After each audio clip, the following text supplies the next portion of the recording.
Hello दोस्तों, अस्सलाम वालेकुम। मैं आप सभी का इस्तकबाल करता हूँ, खैर मक़दम करता हूँ आपके अपने YouTube channel Azhar learn academy में। दोस्तों, ये मैराथन क्लास का सेशन चल रहा है और आज का ये चौथा मैराथन क्लास है। इससे पहले 3 मैराथन क्लास हो चुका है, तो जिस किसी ने भी अभी तक नहीं देखा है तो उसे जाकर देख लीजिएगा।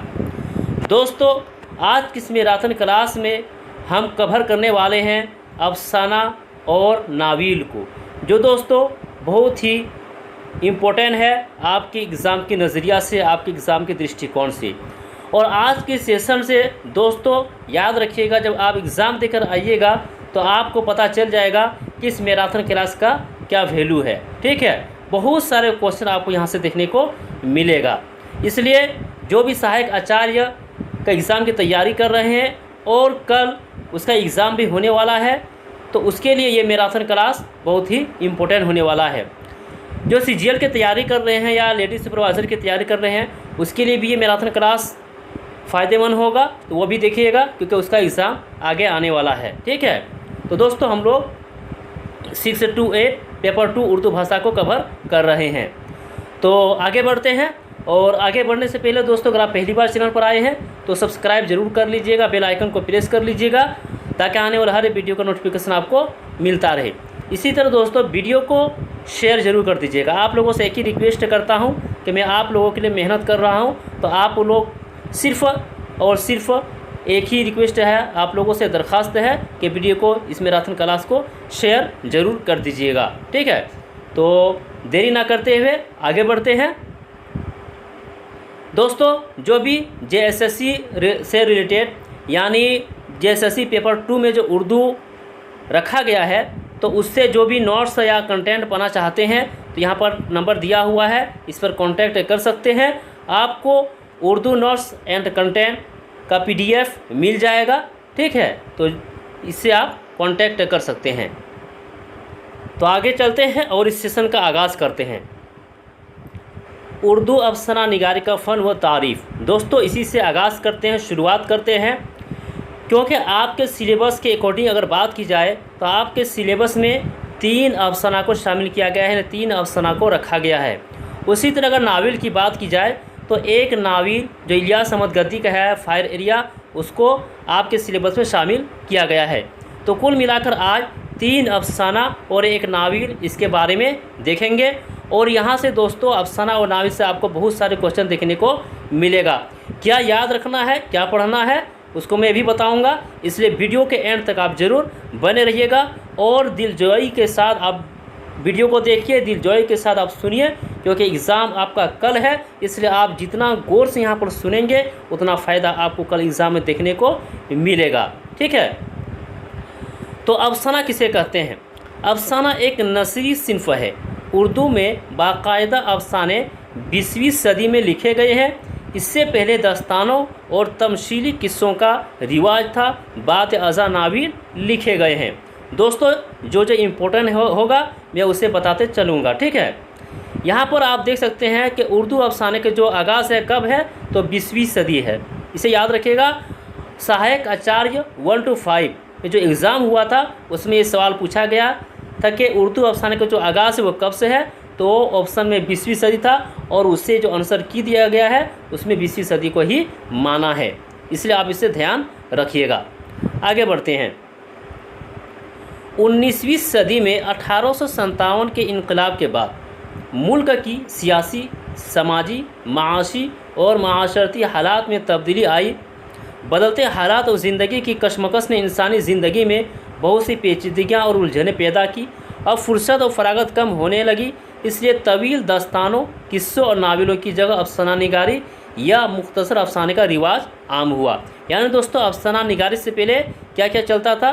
दस्तान और इसी तरह नावल।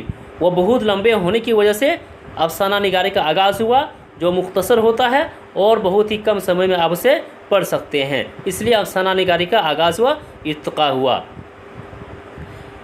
आगे जानेंगे कि अफसाने के लुग़वी माना क्या है। लुग़वी का मतलब होता है डिक्शनरी, यानी डिक्शनरी में दोस्तों जो दिया हुआ है अफसाने का माना उसे लुग़वी माना बोलते हैं।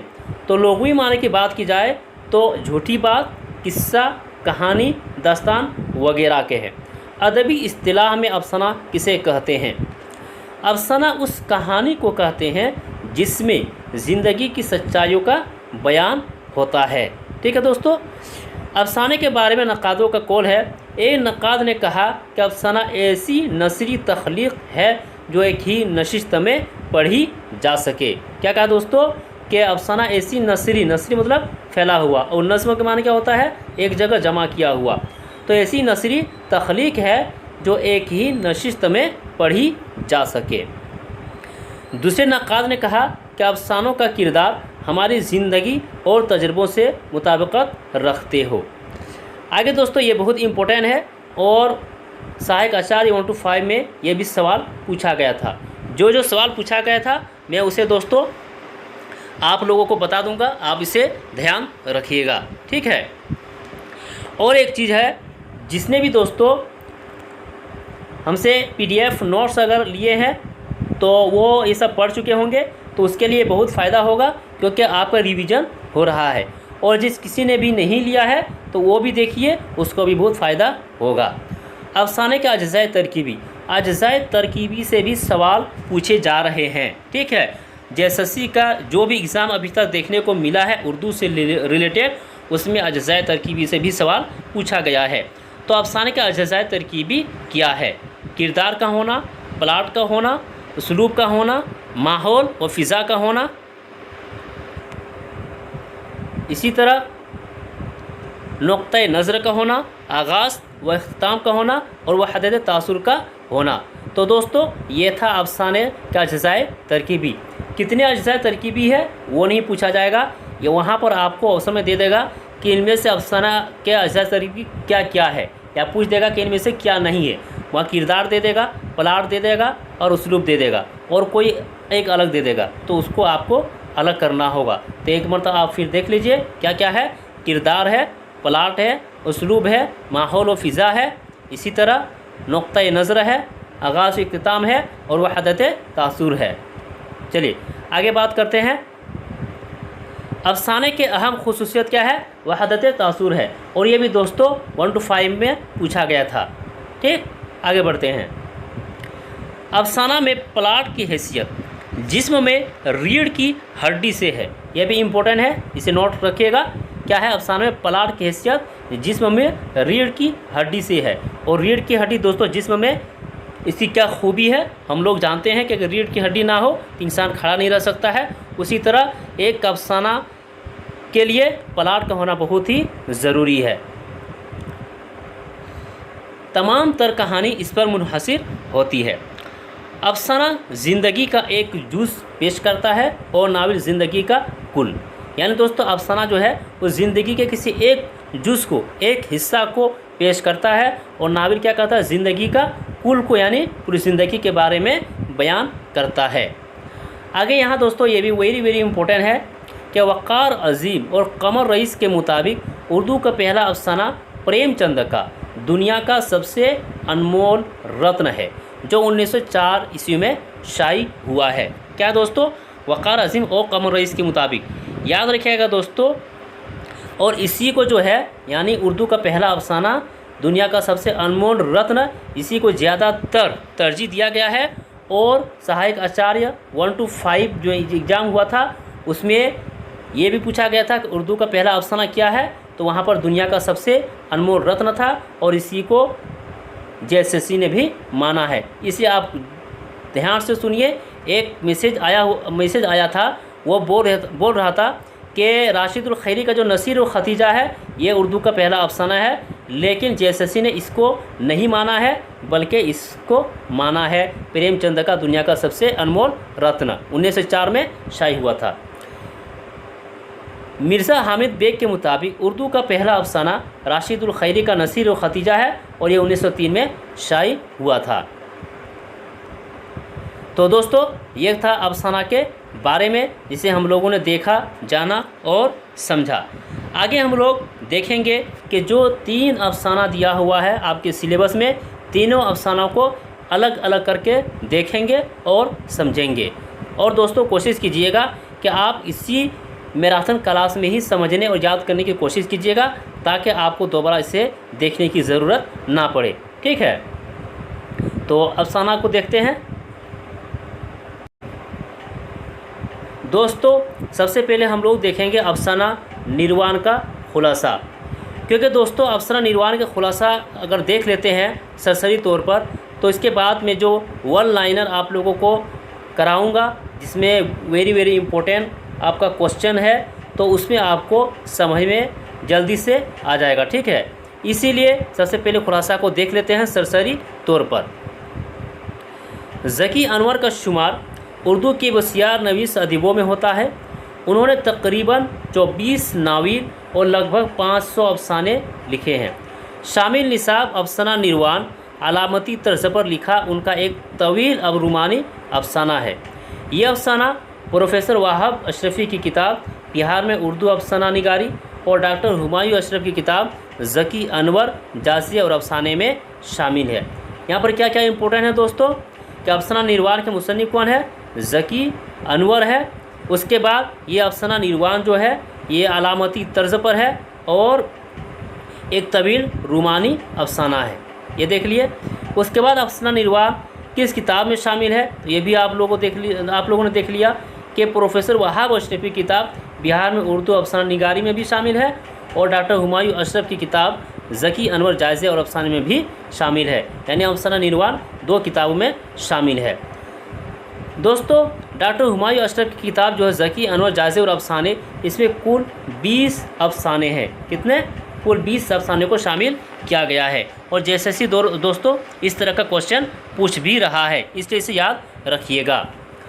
आगे जानेंगे हम लोग कि लफ्ज़ निर्वाण ये हिंदी ज़ुबान का लफ्ज़ है। किस ज़ुबान का लफ्ज़ है? हिंदी ज़ुबान का लफ्ज़ है, जिसका माना मुक्ति पाना या सुकून की तलाश है। दोस्तों जो इम्पोर्टेंट है मैं उसे यहाँ अंडरलाइन कर रहा हूँ और सब कुछ इसलिए नहीं पढ़ रहा हूँ क्योंकि टाइम कम है और आपका कल एग्ज़ाम है, इसलिए ज़्यादा जो इम्पोर्टेंट है उसको हम लोग देखते चलेंगे। तो लफ्ज़ निर्वाण जिसका माना क्या? मुक्ति पाना और सुकून की तलाश है। ठीक है, उसके बाद आगे हम लोग देखेंगे। आगे देखते हैं कि ज़की अनवर ने इस अफसाने में अलामतों, इस्तिआरों और तशबीहात का भरपूर इस्तेमाल करते हुए बेहद दिलकश पैराए में ज़िंदगी की मुस्बत कदरों को ज़िंदा रखने की हिदायत दी है।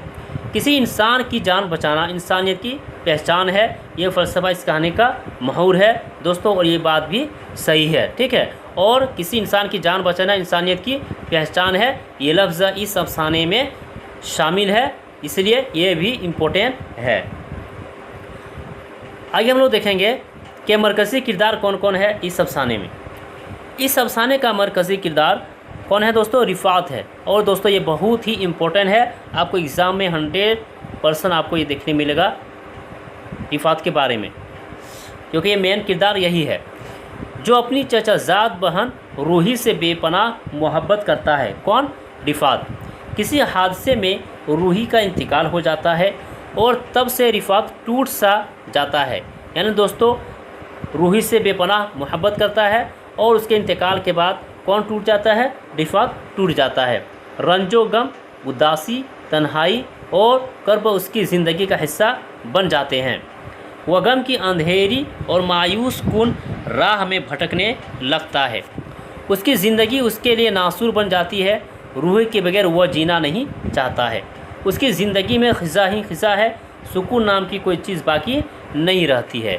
वह सुकून की हर मुमकिन तलाश करता है, मजहबी किताबों से दिल लगाता है, लेकिन फिर भी उसे सुकून नसीब नहीं होता है। दोस्तों यहाँ पर अंडरलाइन क्या हुआ? मजहबी किताबों से दिल लगाता है। ये भी आपका अफसाना जो निर्वाण है उसमें बोला गया है कि दिल लगाने के लिए वो मजहबी किताबों का मुताला करते थे रिफ़ात। इस अफसाने की दूसरी सबसे फ़ियाल किरदार शबनम है। कौन है? शबनम। पहला है रिफ़ात जो रूही की छोटी बहन है। रूही की छोटी बहन शबनम, वह रिफ़ात और रूही के हर राज को जानती है। वह रिफ़ात को इस तरह घुटते और तड़पते देखकर परेशान रहती है। वह नहीं चाहती है कि यूँ रिफ़ात अपनी ज़िंदगी की तबाह करे। कौन दोस्तों? यानी जो शबनम है, रूही की छोटी बहन है, ये नहीं चाहते कि रिफ़ात अपनी ज़िंदगी को ऐसे ही बर्बाद कर दे, क्योंकि वह उसकी बहन की अमानत है शबनम फैसला करती है कि वो रिफ़ात को उस अंधेरे से बाहर निकालकर दूसरी ज़िंदगी देगी। इसी दरमियान शबनम का खालाजाद भाई असलम, शबनम का खालाजाद भाई कौन है? असलम 4 साल बाद न्यूयॉर्क से वापस आता है। कहाँ से? न्यूयॉर्क से वापस आता है असलम, और शबनम से इजहार मोहब्बत करता है। यानी दोस्तों असलम भी शबनम से मोहब्बत करता है। असलम की मोहब्बत शबनम के पैरों की बेड़ियाँ बनने लगती है। फिर भी वह उन जंजीरों को तोड़कर असलम की मोहब्बत को ठुकरा कर रिफ़ात को अपना लेती है। इस तरीके से पूरी कहानी में इस सुकून की तलाश में रिफ़ात सरगिरदा था, उसे वह सुकून मिल जाता है। अलगर्ज़ अफसाना निर्वाण ज़की अनवर का एक कामयाब अफसाना है, जिसमें उन्होंने बेहद दिलचस्प अंदाज में ये पैगाम दिया है कि अपनों की खुशी का हमेशा ख्याल रखना चाहिए। इसलिए दोस्तों शबनम जो रूही की छोटी बहन है, इन्होंने रिफ़ात का ख्याल करते हुए असलम की मोहब्बत को ठुकरा दिया और रिफ़ात जो है इसी से मोहब्बत करने लगती है। तो चलो दोस्तों, ये था अफसाना निर्वाण का खुलासा। अब इससे किस तरह सवाल पूछा जाएगा, किस तरह सवाल बनेगा, उसको देखते हैं, जानते हैं, समझते हैं। दोस्तों यहाँ पर जो भी दिया हुआ है ये आपके लिए बहुत ही इम्पोर्टेंट है, बहुत ही ज़रूरी है। अगर आपने अभी तक अफसाना निर्वाण को नहीं भी पढ़ा है और अगर आप यहाँ पर देख लेते हैं ये सबको, तो दोस्तों आप अच्छा स्कोर कर जाएंगे, ठीक है। क्योंकि यहाँ पर चुनिंदा जो सवाल बनने का इम्कान है उसे यहाँ पर इंक्लूड किया गया है और छांट कर दोस्तों यहाँ पर मैंने इसे बनाया हूँ। तो आप इसे अच्छे तरह से समझ लीजिए और याद कर लीजिए। आपको यहीं से एग्ज़ाम में डायरेक्ट देखने को मिलेगा। अफसाना निर्वाण एक अलामती अफसाना है, ठीक है। इम्पोर्टेंट क्या है? अलामती अफसाना है। रिफ़ात इस अफसाने का अहम किरदार है। कौन कौन है? एक रिफ़ात है, एक शबनम है, एक रूही है और एक असलम है। 4 किरदार ये सबसे ज़्यादा दोस्तों अफसाना निर्वाण में देखने को मिलता है। रिफ़ात रूही नाम की लड़की से मोहब्बत करता है। रूही रिफ़ात का चचाजाद बहन भी है। इसे भी याद रखेगा कि रिफ़ात क्या है दोस्तों? रिफ़ात जो मोहब्बत करता है रूही से, वो चचाजाद बहन है। शबनम रूही की बहन है। एग्ज़ाम में पूछा जाएगा कि शबनम कौन है, तो आपको वहाँ देखने को मिलेगा ऑप्शन में रूही की बहन, तो आप इसे टिक कीजिएगा। आगे दोस्तों अफसाना में असलम का भी किरदार है। और असलम कौन है दोस्तों? ये खालाजाद भाई है और ये कहाँ से आता है? ये न्यूयॉर्क से आता है। कितने साल के बाद? 4 साल के बाद वापस आता है। असलम शबनम का खालाजाद भाई है।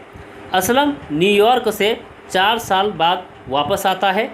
असलम भी शबनम से मोहब्बत करता है। लफ्ज़ निर्वाण हिंदी ज़ुबान का लफ्ज़ है, इसका माना है मुक्ति पाना या सुकून की तलाश करना। असलम न्यूयॉर्क से सुकून की तलाश में आया था। दोस्तों एग्ज़ाम में आपको यह देखने को मिलेगा कि असलम न्यूयॉर्क से क्यों आया था, तो सुकून की तलाश में आया था। ये वेरी इम्पोर्टेंट है। अफसाना की शुरुआत क्या ये मैं हूँ से होती है। क्या दोस्तों? अफसाना निर्वाण जिस किसी ने भी पढ़ा है वो उसने देखा होगा कि अफसाना निर्वाण की शुरुआत जो है कहाँ से है? क्या ये मैं हूँ, ये लफ्ज़ दोस्तों वहाँ पर आया हुआ है। रिफ़ात को गुलदान और बत्तीदान बनारस के एक शागिर्द ने उन्हें दिया था। फ्रेम में एक खूबसूरत लड़की की तस्वीर लगी रहती थी। यानी दोस्तों रिफ़ात का जो कमरा था वहाँ एक फ्रेम था और उस फ्रेम में एक खूबसूरत लड़की की तस्वीर लगी रहती थी। फ्रेम चांदी की थी। जो एग्ज़ाम में दोस्तों आपका आने का इम्कान है सवाल, वो मैं यहाँ पर इंक्लूड कर दिया हूँ। शबनम साइंस की स्टूडेंट थी और रूही बीएससी की, ठीक है। अफसाना निर्वाण में दोस्तों ये सब जो अल्फाज है वहाँ पर इस्तेमाल किया गया है, इसलिए ये सब एग्ज़ाम में सवाल आने का चांस है। तो शबनम दोस्तों साइंस की स्टूडेंट थी। शबनम साइंस की स्टूडेंट और रूही जो इसकी बड़ी दीदी है वो बीएससी की स्टूडेंट थी। एक खत का जिक्र है जो शबनम के हाथ लग गया था। ख़त मुमताज़ के नाम से था। यानी दोस्तों जो ख़त शबनम के हाथ लग गया था वो किसके नाम से था? वो मुमताज़ के नाम से था। अफसाना में तूफ़ान नूह का जिक्र है, हज़रत ईसा अलैहिस्सलाम का भी जिक्र किया गया है। इसी तरह हज़रत आदम और हव्वा के नाम का भी जिक्र है और बरगद पेड़ का नाम का भी लिया गया है, यानी बरगद पेड़ का भी उसमें जिक्र है। तो दोस्तों ये सब आप एक मरतबा देख लीजिए, ध्यान में रहेगा। अफसाना में फ़ाख्ता एक किरदार है। फ़ाख्ता के बारे में भी दोस्तों इसमें बयान किया गया है, जिक्र किया गया है और एक किरदार के रूप में फ़ाख्ता का जिक्र है अफसाना निर्वाण में। रिफ़ात मजहबी किताबों में सुकून तलाश कर रहे थे। फिल्मी गीत का जिक्र है, एक फिल्मी गीत का जिक्र है, वो क्या है? हम तेरे प्यार में सारा आलम, जो दोस्तों शबनम भी और रिफ़ात कभी कभी गुनगुनाते थे, हम तेरे प्यार में सारा आलम। एक शेर का जिक्र है कमाल इश्क पर बेताकती दिल की दलील, जलवे दीदार के अब ताब कब लाता हूँ मैं, ये भी आया हुआ है। इसी तरह शबनम को असलम शिम्मी कहकर पुकारते थे। शिम्मी ये निक नेम है किसका दोस्तों? शबनम का। और कौन पुकारते थे? असलम, इसे प्यार से शिम्मी कहकर पुकारते थे। दुनिया में गुनाह अगर कुछ है तो वह है किसी की जान लेना, और अगर सवाब कुछ है तो वह है किसी को मरने से बचाना। ये किसका कौल है दोस्तों? ये शबनम का कौल है। रिफ़त को ट्रेजेडी नावल पसंद था। रिफ़त को हंगम गज़लें पसंद था। रिफ़त नीला सूट और सुरखटाई पहनता था। अफसाना निर्वाण वहाब अशरफ़ी की किताब, जो दोस्तों मैंने पहले है ना बता दिया हूँ, यहाँ पर एक मरतबा और देख लीजिए कि अफसाना निर्वाण वहाब अशरफ़ी की किताब बिहार में उर्दू अफसाना निगारी में शामिल है। अफसाना निर्वाण और एक किताब में भी शामिल है, उसका क्या नाम है? ज़की अनवर जायसे और अफसाने में शामिल है। डॉक्टर हुमायूं अशरफ की ये किताब है और इसमें कुल 20 अफसाने को शामिल किया गया है। तो ये था दोस्तों अफसाना निर्वाण के बारे में जो हम लोगों ने देखा, समझा और जाना। आगे और जो दूसरा नावल है अफसाना मिसेस जॉन, उसको देखते हैं और समझते हैं। अफसाना मिसेस जॉन, इसका भी खुलासा देख लेते हैं दोस्तों, उसके बाद जो वन लाइनर था उसको भी देखेंगे। अफसाना मिसेस जॉन ये शीन अख्तर का एक बयानिया तर्ज पर लिखा गया एक मशहूर अफसाना है। मिसेस जॉन का मुसन्निफ कौन है? शीन अख्तर, और ये बयानिया तर्ज पर लिखा गया एक अफसाना है। इस अफसाने में एक क्रिश्चियन औरत, जो इस अफसाने का मरकज़ी किरदार भी है, मिसेस जॉन की कहानी बेहद दिलकश अंदाज में बयान की गई है। यानी दोस्तों इस अफसाने का जो सबसे फ़ियाल किरदार कौन है? मिसेस जॉन, और रावी जो है दोस्तों वो भी इस अफसाने का किरदार है। मिसेस जॉन चटर्जी कंपाउंड में रहती थी। कहाँ पर? चटर्जी कंपाउंड में। और इस अफसाने का रावी उसका पड़ोसी है। रावी जो दोस्तों ये भी क्या है? किरदार में शामिल है और पड़ोसी भी है। रावी कहता है कि जिस ज़माने में हिंदुस्तान पर अंग्रेज़ों की हुकूमत थी और फादर चटर्जी भी ज़िंदा थे, उस ज़माने में चटर्जी कंपाउंड बेहद खूबसूरत जगह हुआ करता था। इस कंपाउंड में एक बाग था जिसमें खूबसूरत फल फूल लगे हुए थे। कंपाउंड के बीचों बीच एक लाल इमारत थी जिसमें एक बड़ा कमरा बना हुआ था। इस कमरे में मलिका एलिज़ाबेथ और हज़रत ईसा की तस्वीरें लगी हुई थी, लेकिन अब इस कंपाउंड में मिसेस जॉन के अलावा कोई भी चीज़ देखने लायक नहीं है। दोस्तों यहाँ पर क्या क्या इम्पोर्टेंट है कि क्रिश्चियन औरत है मिसेस जॉन, जो इस अफसाने का सबसे फ़ियाल किरदार में है। कहाँ पर रहती थी? चटर्जी कंपाउंड में। और चटर्जी कंपाउंड का जो मालिक था वो कौन था? फादर चटर्जी। ठीक है। उसके बाद यहाँ पर कंपाउंड के बीचों बीच में एक लाल इमारत थी और उसमें एक बड़ा कमरा था जिसमें मलिका एलिज़ाबेथ और हज़रत ईसा की तस्वीरें लगी हुई थी। आगे देखते हैं।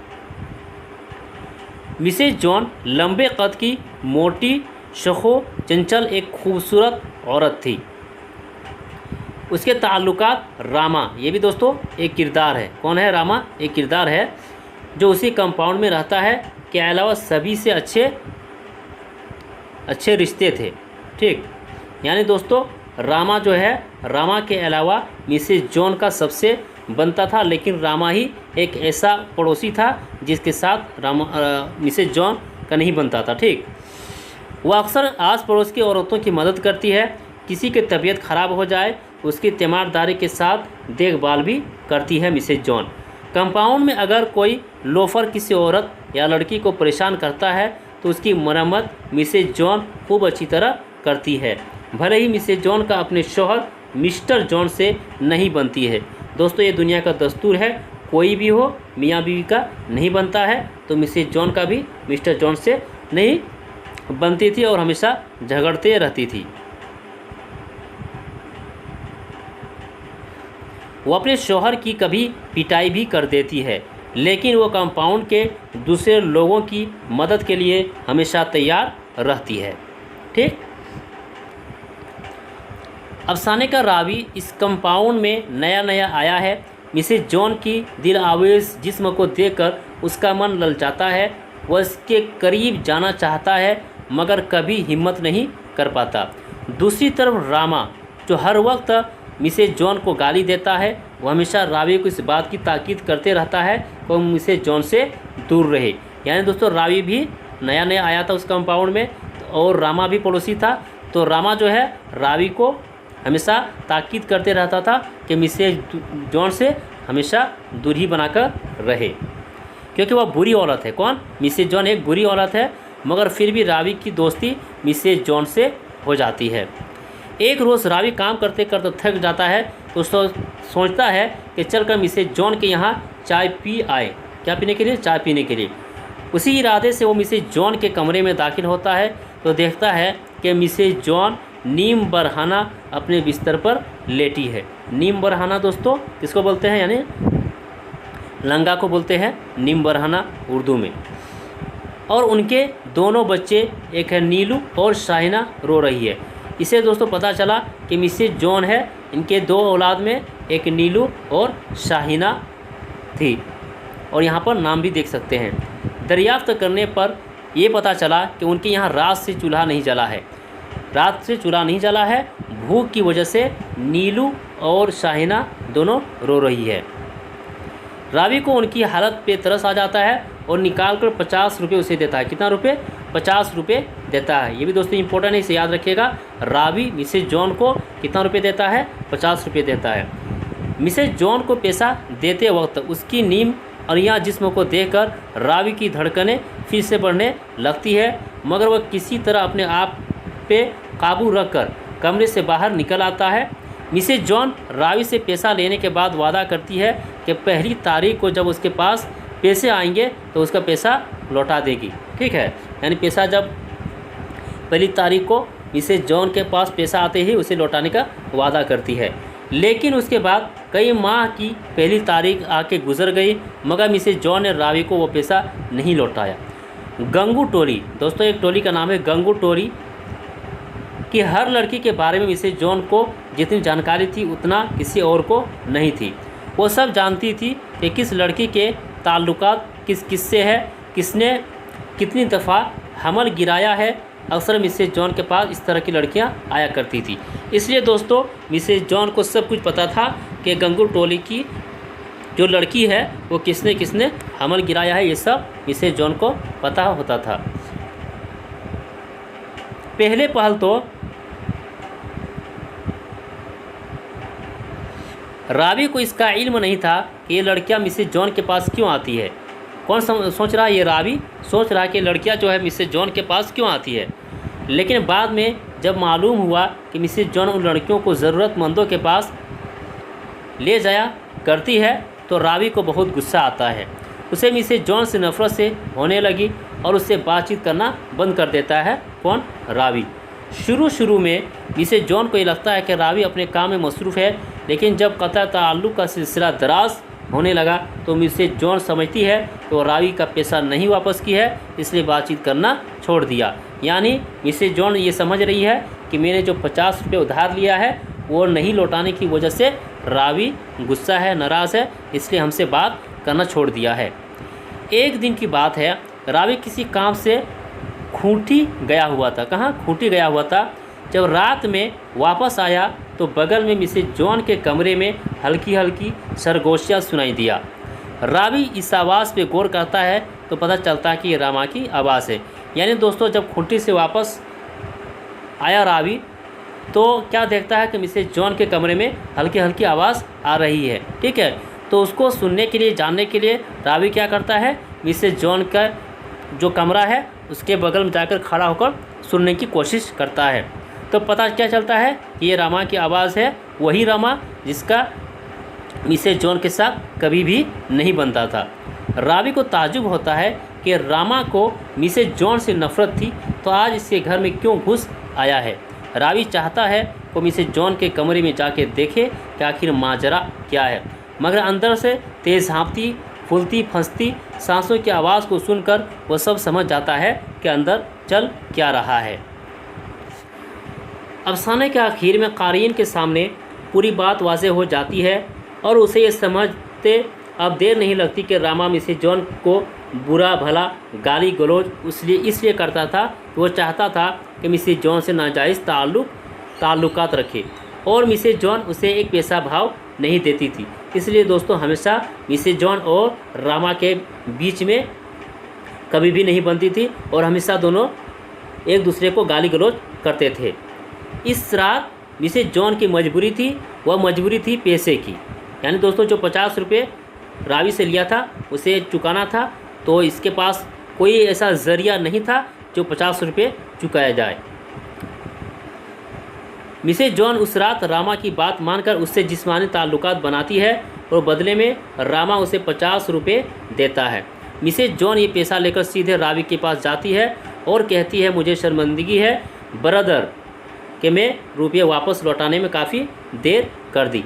यानी दोस्तों जो 50 रुपये रामा ने दिया उससे क्या करती मिसेज जॉन, सीधा रावी के पास जाकर उसे देने लगती है। ठीक है, और उसे शर्मिंदगी भी है क्योंकि उसे 1 माह का टाइम दिया था, यानी पहली तारीख का टाइम दिया था और बहुत माह गुजरने के बाद भी वह लौटा नहीं पाई थी, इसलिए शर्मिंदगी थी।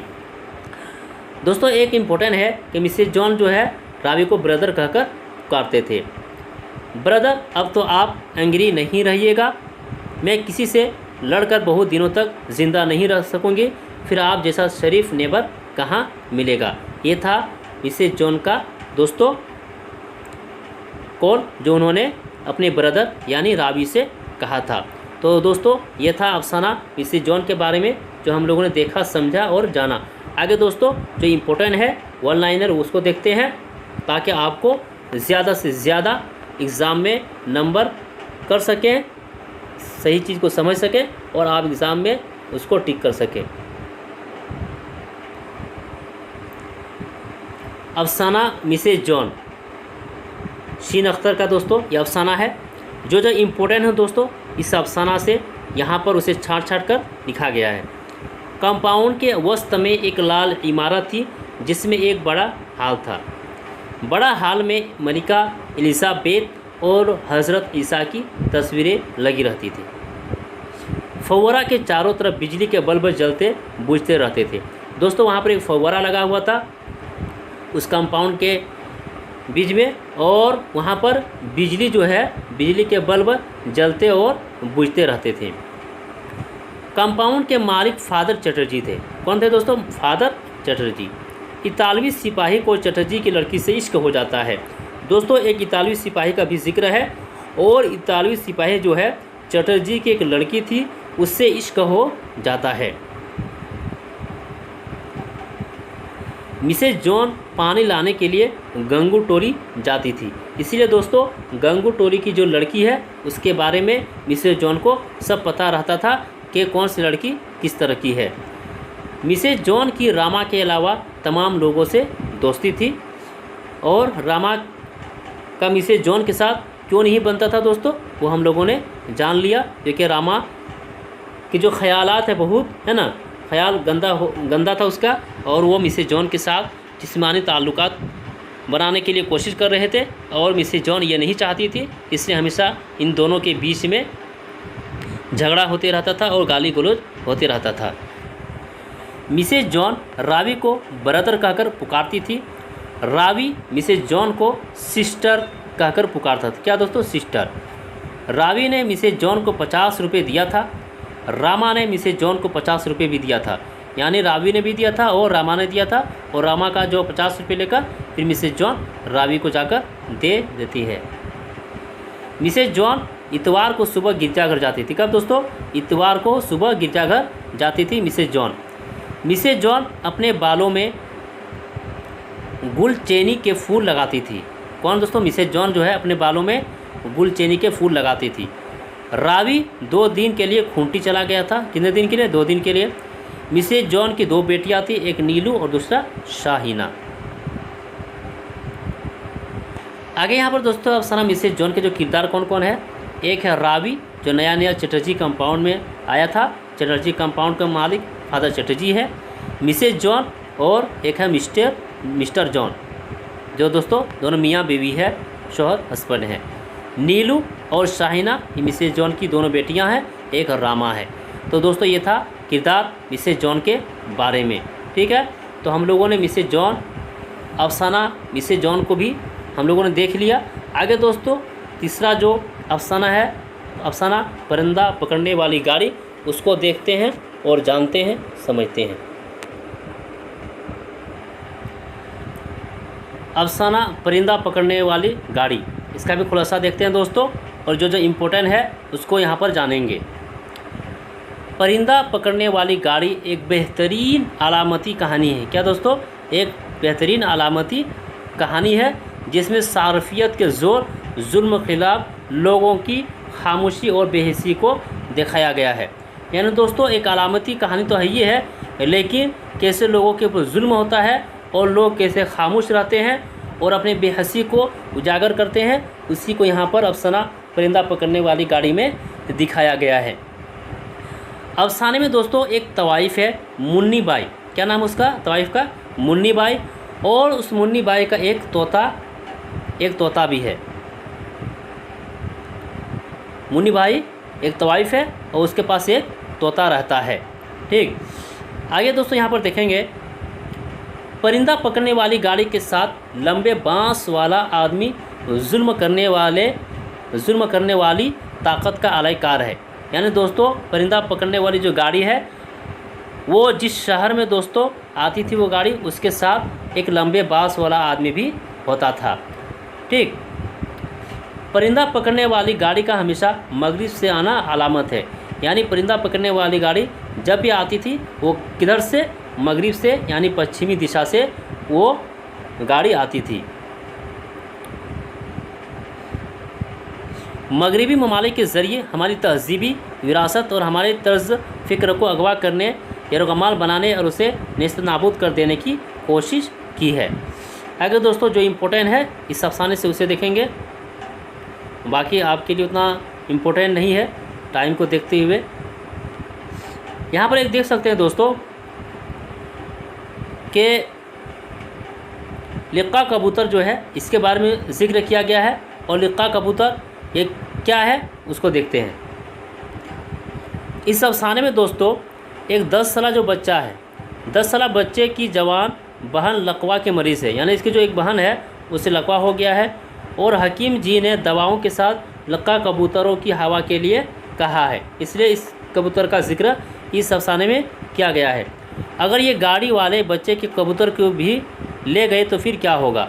यानी दोस्तों 10 साला जो बच्चा था ये बहुत डर रहा था इस वजह से, क्योंकि ये जो गाड़ी है ये क्या करते, ये जो गाड़ी है और इसके साथ जो आदमी आता था वो क्या करता था, जो परिंदा था उसे पकड़ पकड़ कर ले जाता था। तो यही 10 साला जो बच्चा है ये इसलिए डर रहा था क्योंकि ये जो लिक्का कबूतर है इसे भी ले जाएगा, और जब ले जाएगा तो इसकी जो बहन है लकवा की मरीज़ है और हकीम जी ने इसे हवा के लिए कहा, तो ये किस तरह कर पाएगा, इसलिए ये डर रहा था। ठीक है, आगे देखते हैं। अफसाने का इख्तिताम उस हकीकत की जानिब इशारा करता है कि अगर हम यूं ही खामोश तमाशाई बने रहे तो सब कुछ ख़त्म हो जाएगा।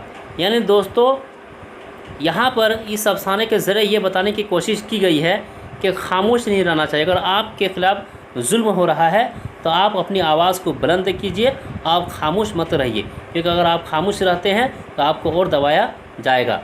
फितरत अपनी दिलकशी व रानाई खो देगी और माहौलियाती अदम तवाज़ुन एक दिन इंसान के वजूद के लिए भी ख़तरा बन जाएगा।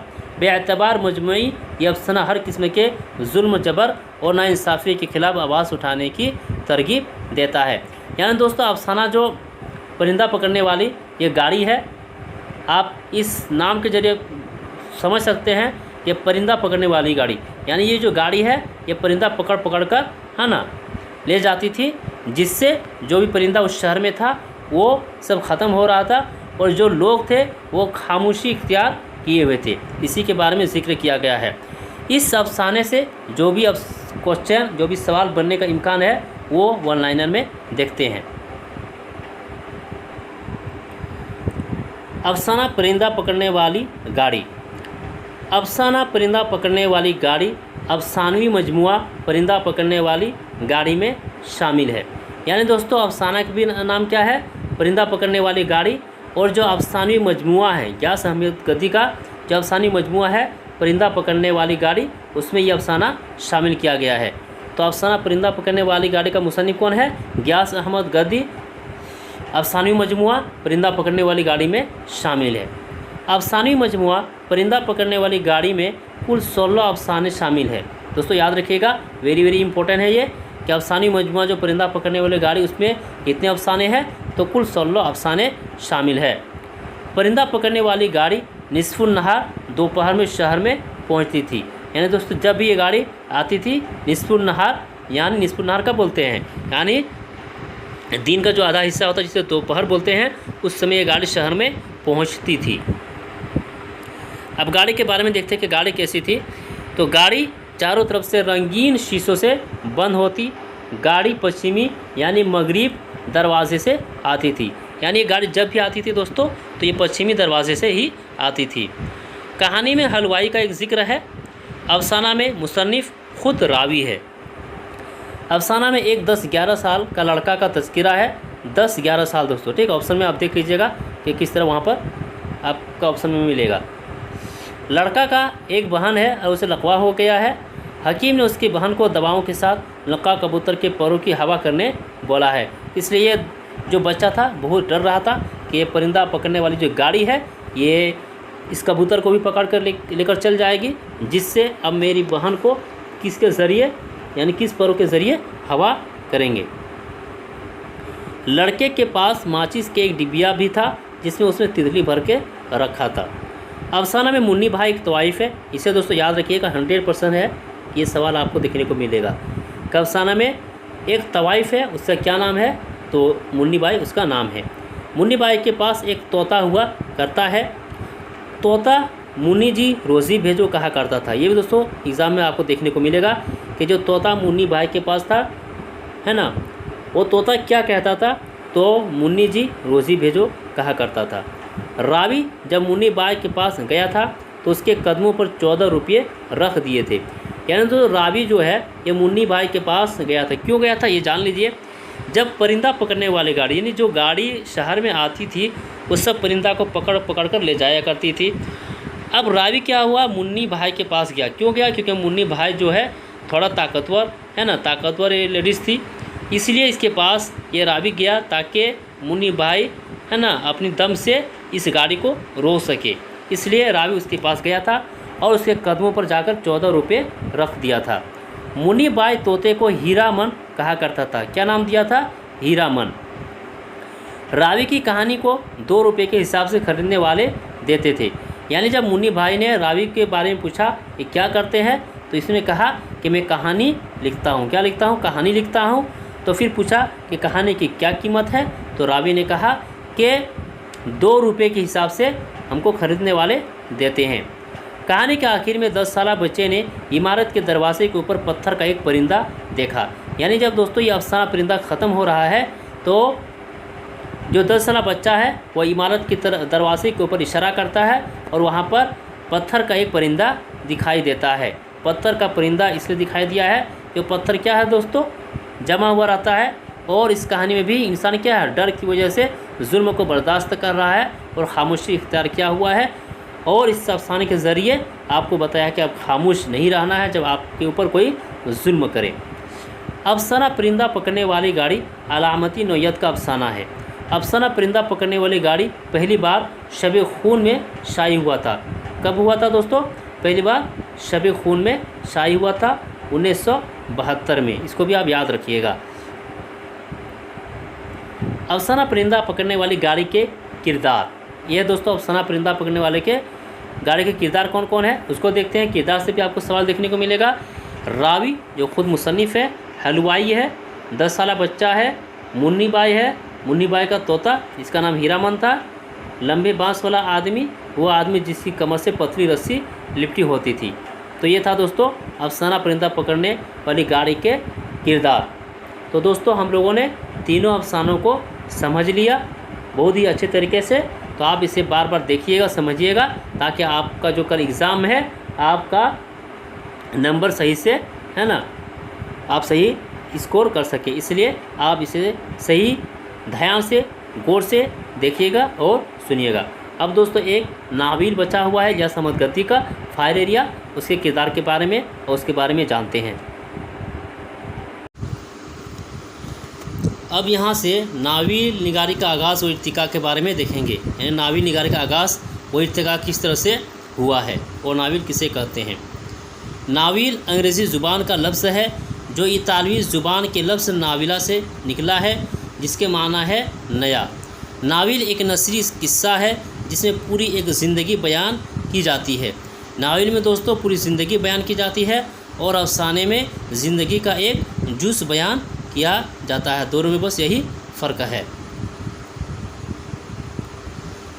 उर्दू में नावील अंग्रेज़ी अदब के रास्ते से आया है। कहाँ से दोस्तों? अंग्रेज़ी अदब के रास्ते से उर्दू में नावील आया है। नावील निगारी का आगाज़ 19वीं सदी के निस्फ़ आखिर में हुआ है। कब दोस्तों? 19वीं सदी के निस्फ़ आखिर में। और अफसाने का आगाज़ कब हुआ है? 20वीं सदी से। अलीगढ़ तहरीक के दौरान उर्दू में सिन्फ़ नावील का आगाज़ होता है। नावील को एक जेबी निगार खाना पॉकेट थिएटर कहा जाता है। ये दोस्तों भी आई है, इसे याद रखिएगा, ये पूछा जाता है कि पॉकेट थिएटर किसे कहते हैं। नावील में शुरू से लेकर आखिर तक एक ही कहानी और एक ही प्लॉट होता है। नावील में कहानी रीढ़ की हड्डी की तरह होती है। यानी दोस्तों कहानी जो है नावील की रीढ़ की हड्डी है। नावील का अज्जा तरकीबी देख लीजिए। किस्सा, प्लॉट, किरदार निगारी, मुकालमा निगारी, मंजर कशी और नुक्ता नज़र, ये नावील का अज्जा तरकीबी है। जिस तरह हम लोगों ने अफसाने का अज्जा तरकीबी देखे थे दोस्तों, इसी तरह यहाँ नावील का अज्जा तरकीबी है। अब आगे देखते हैं नावील निगारी की इब्तिदा। उर्दू नावील निगारे की इब्तिदा नज़ीर अहमद से होती है। किससे दोस्तों? डिप्टी नज़ीर अहमद से होती है। नज़ीर अहमद ने मीरातुल उरूस, इब्ने वक्त, रोया सादिका, अयामी जैसे नावील लिखकर उर्दू में बाकायदा नावील निगारी का आगाज़ किया है। यानी दोस्तों उर्दू नावील निगारी का आगाज़ की अगर बात की जाए तो किससे है? तो डिप्टी नज़ीर अहमद से होती है। नज़ीर अहमद के नावील मीरातुल उरूस 1869 को उर्दू का पहला नावील तस्लीम किया जाता है। किसको दोस्तों?